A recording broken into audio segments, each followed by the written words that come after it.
छत्तीसगढ़ की राजधानी रायपुर में।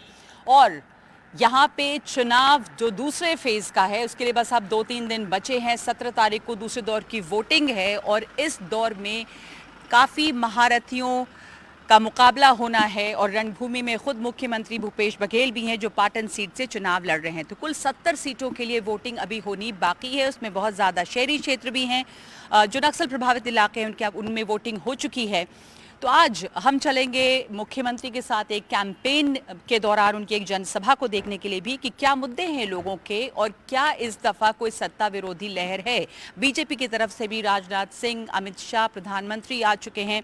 यहाँ पर कांग्रेस की तरफ से भी स्टार प्रचारक आ रहे हैं और खुद मुख्यमंत्री बघेल जो हैं वो अलग अलग जगहों का दौरा कर रहे हैं अपनी छत्तीसगढ़ी कलेवर के साथ। और वो इस बात पर जोर दे रहे हैं कि वो यहाँ पर धरती पुत्र हैं, यहाँ यही उनका घर है और वो हर जगह छत्तीसगढ़ी भाषा में लोगों के साथ एक संबंध जोड़ना चाहते हैं और कहते हैं कि चिंता किस बात की, अभी काका जिंदा है। तो ये उनके कैंपेन में बार बार दोहराया जाता है।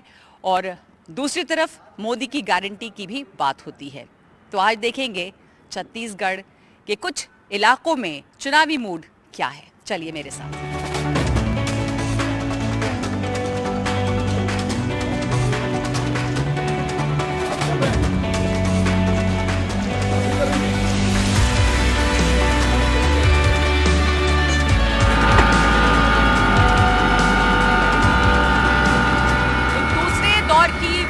छत्तीसगढ़ में 17 नवंबर को है और कुछ ही दिन बचे हैं, इसलिए कैंपेन जोर शोर से है।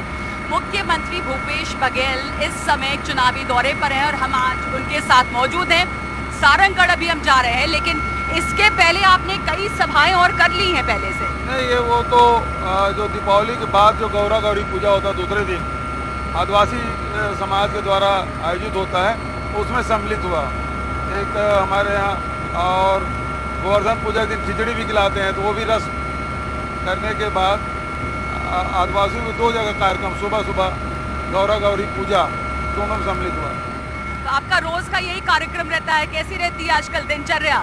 हाँ, सुबह सो उठ के तैयार हो, फिर कुछ फ़ोन में बात कर लो, कुछ खबरें, न्यूज़पेपर वगैरह देख लो। टेलीविज़न तो देखने का मौका नहीं मिलता। और उसके बाद तैयार हो, यहाँ हेलीपैड में आओ, पत्रकारों से बात करो और फिर उसके बाद दौरा निकल जाओ। तो हम कह सकते हैं कि छत्तीसगढ़ में जाहिर है आप मुख्यमंत्री हैं, पर स्टार प्रचारक भी आप ही हैं या और भी लोग आएंगे यहाँ पे? स्टार प्रचारक में खड़गे साहब, राहुल जी, प्रियंका जी, शैलजा जी, ये तो लगातार आ ही रहे हैं। और लगातार हमारे जो स्टार प्रचारक की सूची है वो आके कई जगह सभाएँ भी कर रहे हैं, पत्रकार वार्ता कर रहे हैं। वो काम भी निरंतर, चाहे वो जयराम रमेश जी हों, चाहे तिवारी जी हों, चाहे शुक्ला जी हों, सब लोग आके अपनी बात, वेणुगोपाल जी भी आए थे, तो वो लोग भी लगातार प्रचार कर रहे हैं। जी भूपेश जी, यहाँ पे किसान जो हैं वो काफ़ी हैं और किसान कहते हैं कि खुश हैं आपसे, आपने लोन माफ़ किया, महिलाएं काफ़ी हैं, महिला वोटर्स, तो इसी के लिए शायद अभी चुनाव के तुरंत पहले आपने महिलाओं को एक सौगात दी है। इतनी क्यों जरूरत पड़ी? क्या ये बीजेपी का जवाब है महतारी बंधन योजना का? देखिए, एक रणनीति के तहत सब लोग हम काम कर रहे हैं। भारतीय जनता पार्टी तो फर्स्ट फेज के 2 दिन पहले ही घोषणा पत्र जारी किया और हम लोगों ने मतलब राहुल जी से, खड़गे साहब से, प्रियंका जी से लगातार गारंटी की घोषणा करवाते रहे, जिसमें किसानों के कर्ज माफ़ी है और उसके बाद जो तेंदुपत्ता संग्राहक है उसके लिए फ्री एजुकेशन है। वो सारे एक एक करके घोषणाएं हम लोग करते रहे, मतलब गारंटी देते रहे। 17 गारंटी हम लोगों ने दिया था। एक गारंटी हम बचा कर रखे थे लक्ष्मी पूजन के दिन, जो छत्तीसगढ़ गृह लक्ष्मी योजना कल हमने घोषणा की। पर लोग कह रहे हैं कि आपको बिल्कुल आखिर में ये करना पड़ा, तो आखिर में इसकी ज़रूरत, अब ये संदेश कितना पहुंचेगा लोगों, महिलाओं तक? नहीं, देखो, फ्री एजुकेशन, 200 यूनिट तक बिजली बिल, मतलब छूट, और पूरा सबको 35 किलो राशन और इलाज फ्री, तो ये सारे तो हम लोग कर ही रहे हैं। तो पूरे परिवार के लिए यदि लोन माफ़ी कर रहे हैं, महिलाओं के लोन माफ़ी भी की है, जो स्व सहायता समूह के जो बहनें हैं जो लोन लिए थे चाहे वो महिला बाल विकास विभाग से हो, सक्षम योजना के तहत हो, जो लोन लिए थे उसको भी हमने माफ़ किया। तो एक परिवार को क्या क्या कठिनाई आ रही है उसको ध्यान में रखते हुए सारे हमने ये गारंटी दी है। और भारतीय जनता पार्टी शासनकाल में तो तकलीफ ही तकलीफ है, महंगाई बढ़ी है, पेट्रोल, डीजल, रसोई गैस, केरोसिन और रासायनिक खाद, और उसके साथ अभी दाल की कीमत बढ़ी हुई है, तेल की कीमत बढ़ी हुई है, प्याज तो रुला रहा है, 80 रुपये किलो हो गया। तो महंगाई से जूझ रहे परिवारों को कैसे हम सपोर्ट कर सकते हैं? तो 500 रुपया रिफिलिंग पर गैस सिलेंडर के हुए 500 रुपये सब्सिडी देंगे। वो सारे वो घर को इकाई मानते हुए सारी योजनाएं हमने दी थी। ये बचा के रखा था ताकि भारतीय जनता पार्टी हतप्रभ रह जाए। भारतीय जनता पार्टी क्या हतप्रभ इससे रह गई है? अब महिलाओं के सामने दुविधा है कि 12,000 ले कि 15,000 ले। देखो ऐसा है, भरोसा केवल कांग्रेस पर है, कांग्रेस की गारंटी पर, ना रमन की गारंटी पर लोगों को वो उसकी गारंटी की कोई गारंटी नहीं, मोदी की भी गारंटी की कोई गारंटी नहीं, क्योंकि उन्हें विदेश से काला धन लाने की बात कही थी, देश के अंदर के काला धन बाहर लाने की बात कही थी, उन्होंने 21 दिन में कोरोना भगाने की बात कही थी, सबको ताली और थाली बजवाया, लेकिन कोरोना तो लौट लौट के आया ना।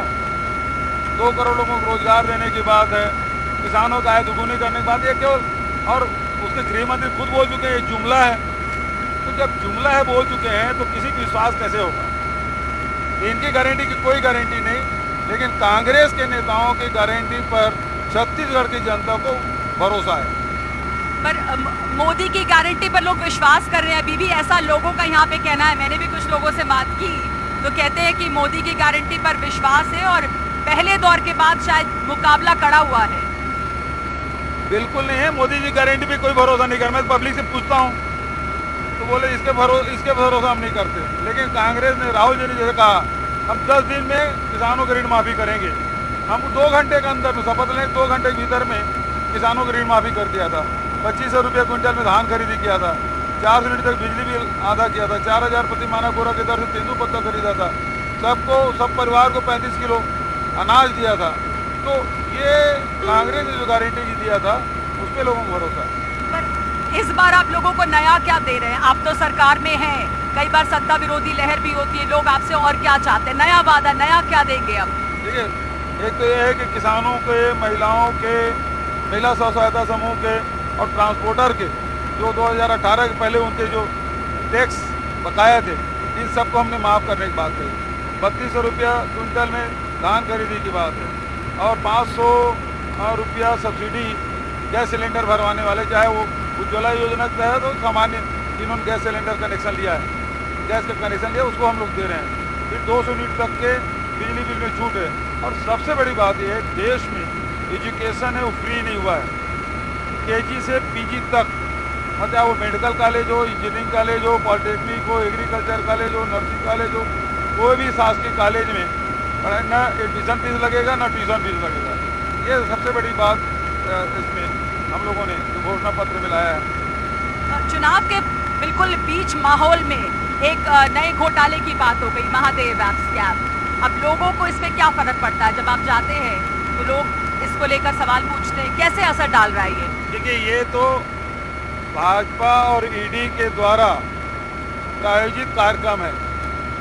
ये स्टोरी पहले से लिखी गई थी, वो स्क्रिप्ट लिखा गया था और उसको प्लान किया गया है। बहुत मज़ेदार बात यह है, जिस लड़के पकड़ा गया वो भाजपा का है, जो गाड़ी पकड़ी गई वो अमर अग्रवाल पूर्व मंत्री उसके भाई की है। तो पैसा भी भाजपा वाले या ED वालों ने प्लान किया। तो ये सारी स्टोरी है। और एक दिन पहले ED प्रेस नोट जारी करती है कि शुभम सोनी जो है वो महादेव ऐप का मैनेजर है। दूसरे दिन भाजपा एक वीडियो जारी करती है जिसमें शुभम सोनी को अपने आप को मालिक बता रहा है और उनको अपने नौकर बता रहा है। मैं नहीं समझ पा रहा हूँ कि आज तक की दुनिया में ऐसा कोई आदमी नहीं हुआ कि अपने नौकर के साथ ही 250 करोड़ रुपये खर्चा करे। ये तो पहली बार देखने मिल रहा है। जांच करे, इसमें कोई दिक्कत नहीं, लेकिन बड़ी बात यह है कि छत्तीसगढ़ के लोग बढ़िया मनोरंजन कर रहे हैं। वो और कोई स्टोरी आएगी, उसका इंतजार करें। इस प्रकार से भाजपा वाले की चोरी ला रहे हैं और लोग आनंद ले रहे हैं। लोग आनंद ले रहे हैं, जैसे आप और हम अगर ये समझ रहे हैं कि ईडी की कार्रवाई है, आप कह रहे हैं, पर क्या जनता ये समझ रही है या इससे कोई फर्क पड़ता है माहौल में, आपको नुकसान होता है? इससे कुछ फर्क नहीं पड़ा। 3 साल से लगातार IT, ED, TRI सब घूम रही छत्तीसगढ़ और सब जान गए हैं केवल ये डराने, धमकाने और वसूली करने और साथ ही सत्ता पक्ष को भयभीत करने, बदनाम करने की कोशिश। लेकिन जनता जान चुकी है कि इनका उद्देश्य क्या है। पर बघेल जी, आपके पास पहले ही बहुत सीटें हैं, आपके पास पहले ही बहुत सीटें हैं अभी तो। हाँ। 90 में से 73 लगभग है ना, तो अब तो और सीटें बढ़ेगी। कितनी सीटें? कुछ तो कम होंगी, सीटें कम होंगी, कुछ सीटें बढ़ेगी हमारी। कितना हो जाएगा? 75 पार। 75? बिल्कुल क्यों नहीं होगा। जब 5 साल हमने काम किया, हर परिस्थिति में, चाहे कोरोना काल ही क्यों ना हो, सब में छत्तीसगढ़ सरकार हर वर्ग के साथ, चाहे वो किसान हो, मजदूर हो, चाहे वनांचल में रहने वाले हमारे आदिवासी भाई हों, चाहे व्यापारी हो, चाहे उद्योगपति हो, सब कोरोना काल में सबका सहयोग दिया, सबको सहयोग दिया और कोरोना से हम सब लोग मिल के निपटे हैं और सबके लिए योजनाएं बनाए और सभी वर्ग है। कोई ऐसा एक वर्ग नहीं है जो ये कह सके इस 5 साल में हमको नुकसान हुआ है। हर वर्ग, चाहे वो मजदूर हो, किसान हो, महिला हो, युवा हो, व्यापारी हो, चाहे उद्योगपति हो, चाहे छात्र छात्राएं, सब लाभान्वित हुए हैं। सबको लगता है सरकार हमारी सरकार है। अभी जब आप सभाओं में जाते हैं तो लोग आपसे क्या कहते हैं? आप लोगों को क्या वादा कर रहे हैं? क्यों आपको वोट दें? हम तो यही कहते हैं कि 5 साल हमने काम किया है, जो जो वादा किया उसे निभाया कि नहीं निभाया। सब कहते हैं आपने निभाया है, तो अब आगे 5 साल हम ये काम हम आपके लिए करने वाले हैं। भरोसा है कि नहीं है? सब कहते हैं भरोसा है। तो पूरे, चाहे गाँव हो चाहे शहर हो, सब जगह सब लोगों को कांग्रेस पर भरोसा है। पाटन जो सीट है आपकी, वहाँ से विजय बघेल हैं, आपके भतीजे हैं कुछ? ये 4थी बार मेरे खिलाफ लड़ा, पहली बार नहीं। आप लोगों को लग रहा है कि पहली बार लड़ा होगा। 4 बार लड़ चुके हैं, ये 4थी बार है।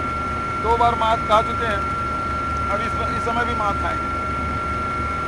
कुछ इन फाइटिंग की खबरें भी कांग्रेस में रहती हैं। आप कांग्रेस नहीं, भाजपा में ज्यादा है। कभी भाजपा के नेता के एक साथ देखे आप? कभी रमन सिंह, ब्रिजमोहन, प्रेम प्रकाश पांडे, चाहे शिवरतन शर्मा, केदार कश्यप और चाहे और जितने भी आदिवासी नेता, कभी एक मंच में नहीं है। ये लोग तो बिल्कुल 36 का आंकड़ा सबका, एक मंच में कभी नहीं दिखाई। सबसे बड़ी बात ये है कि लोगों के आर्थिक स्थिति में सुधार हुआ। दूसरा, शिक्षा क्षेत्र में बड़ा काम हुआ। तीसरा, स्वास्थ्य के क्षेत्र में बहुत महत्वपूर्ण कदम हम लोग उठाए, जिससे स्वास्थ्य क्षेत्र में काम हुआ। 5वां, जो सांस्कृतिक क्षेत्र है उसमें काम हुआ।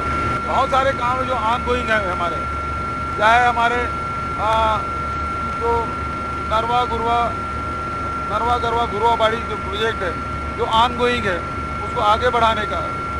सुराजी गांव योजना जो महात्मा गांधी से हमने लिया है, तो उसको हम लोगों को और आगे बढ़ाने। कभी 300 रूरल इंडस्ट्रियल पार्क हमने बनाया है, अब उसे 1000 तक ले जाना है, ताकि गांव में ही रोजगार जनरेट हो, लोगों को रोजगार मिल सके। एक आपसे सवाल ये पूछना था कि आप तो पॉलिटिक्स में पहले नहीं आना चाहते थे, आपके पिताजी भी नहीं चाहते थे शायद, आप पॉलिटिकल साइंस? मेरी पत्नी नहीं चाहती थी मैं पॉलिटिक्स में आऊँ। अच्छा। वो पॉलिटिकल साइंस में MA किए, वो नहीं चाहती थी मैं राजनीति में आऊँ। फिर कैसे मनाया आपने उनको? अब मना लिए, मान गई। एक बात और कि आप जब आए तो इतना आपका कद बढ़ा और अब आप कांग्रेस के सब बड़े नेताओं में हैं और आप एक इतने मजबूत मुख्यमंत्री हैं, तो काफी लोगों को इससे समस्या भी है कांग्रेस के अंदर भी। जो जिम्मेदारी पार्टी देती है उसका निर्वहन मैं करता हूँ, इसके अलावा कुछ नहीं।